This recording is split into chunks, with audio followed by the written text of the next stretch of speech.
What's happening, guys? Welcome to RGHtechTv. This is Nokia 6.1 Plus. So as many of you guys had actually requested me to review this one, here it is on our table. Today in this video, let's unbox it. Let's have a look at camera samples. Let's also listen to sound quality. Make sure to watch this video till then, and also make sure to give this video a thumbs up so that it will motivate us to make more such videos. And also, guys, I'll be comparing it with Mi A2, Asus Max Pro M1, Poco F1, and also Redmi Note 5 Pro. So make sure to subscribe to our channel and stay tuned, guys. And guys, complete list of specification and buying links are given in the description box below. Kindly check them out as well.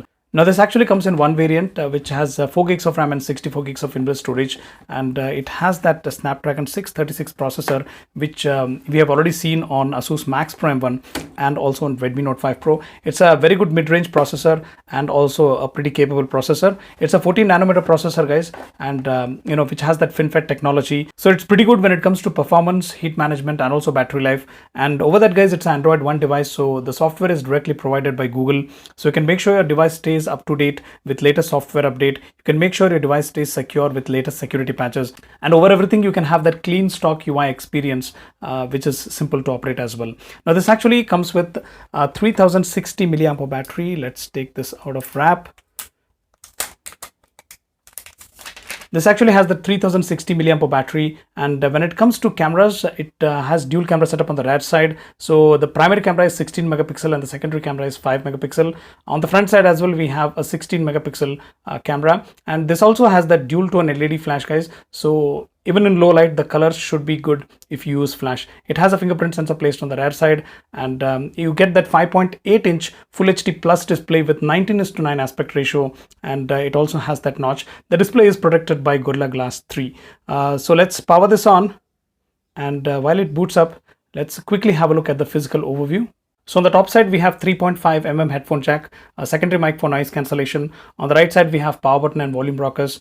On the bottom side, we have Type-C port, a speaker grill, a primary microphone. And on the left side, we have a SIM tray, which is a hybrid SIM tray, unfortunately. So at any given time, you can add 2 SIM cards or 1 SIM card and 1 micro SD card. So let's keep this aside. I'll set it up later. Let's quickly see what else comes in the box. So we have a SIM ejector pin, and we get, user guide, warranty information. So let's keep this aside, and we also get a charger. So this phone supports quick charge. Let me see the rating, if they have provided a quick charger in the box. No, guys, it's a 5 volt 2 amp charger, so this is not a quick charger. I have a quick charger. I'll test and let you know how fast it charges. And we get normal USB to Type-C cable, and basic earphones. Pretty good to see that they have at least included earphones. Let's keep all these things aside. Let's have a look at the phone itself. Alright, guys, I have set up the device. Now before we look into camera samples and sound quality, let's have a look at device specific details, fingerprint sensor performance, face unlock, etc. Before that, I would like to mention this has glass back panel and metal edges. Definitely it adds to the premiumness of the device. It also has pretty good haptic feedback, that also adds to the premiumness of the device.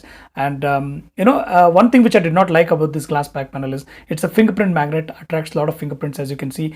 It could have been better if they could have added or included a case in the box itself. Anyways, I'll suggest you best case or cover and also tempered glass. Kindly check the description box below. Now quickly let's check the fingerprint sensor performance. So as you can see, it's decently fast, guys. Nothing much to complain about, but it's not as fast as Poco phone or even Mi A2 or Honor devices, but it's decently good, guys, as you can see. Now speaking of the face unlock, it uses that stock face unlock which you can find under smart lock under security settings. It does not have a dedicated face unlock. Now there is a 2-step process, guys. It unlocks and stays on the lock screen. You'll have to swipe to go to home screen. That is one thing which I do not like. And sometimes it detects, sometimes it doesn't. It's not that secure as well. As you can see, even if it opens, even if I close the eyes, that's again not that secure. As you can see, sometimes it detects, sometimes it doesn't. Anyways, guys, I'll let you know about how good or how bad this face unlock is in the full review. Let's see if they push some updates also. And speaking of the display quality, guys, let me increase the brightness so that you can have a good view of the display. So as you can see, viewing angles are just amazing, guys. It has that 5.8 inch Full HD Plus display with that 19:9 aspect ratio. You can see that whites look pure white, and also it has very good viewing angles, as you can see. And if I have to exactly show you the storage scenario as well, I've installed only CPU Z application, and out of the box you should get around 52 GB free. If I have to show you You have all the necessary sensors, guys, like accelerometer, gyroscope, magnetometer, and all the necessary sensors, which is again a pretty good thing. So guys, quickly, let's have a look at camera samples. Alright guys, now looking at rear camera samples, conditions were slightly overcast. Focusing was fast and accurate. Bokeh effect in normal mode was also decently good. Images were sharp with good details, but colors I felt were slightly on the cooler side. For example, you can see in this image, the flower has turned out to be pink instead of red color. In low light as well, focusing was fast and images were detailed, but colors again I felt were on the cooler side.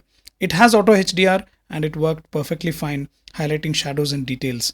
Portrait mode, like Asus Max Pro M1 and Redmi Note 5 Pro, had perfect edge detection, clearly demarcating the subject from the background. It did a good job even if there were multiple people.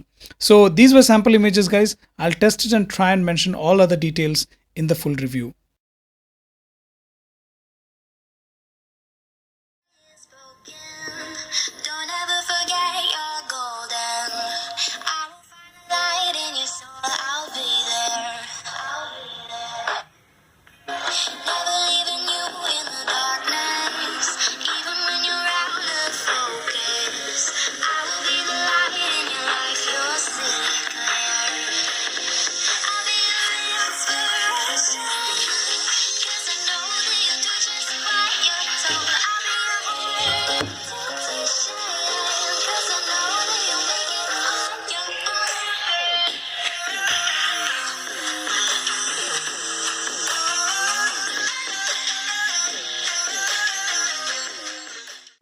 So that's it, guys. If you feel this video was informative, give this video a thumbs up, share it with your friends and family. Follow us on Twitter at RGHtechTv, subscribe to us on YouTube. Most importantly, thanks for watching and I'll see you real soon.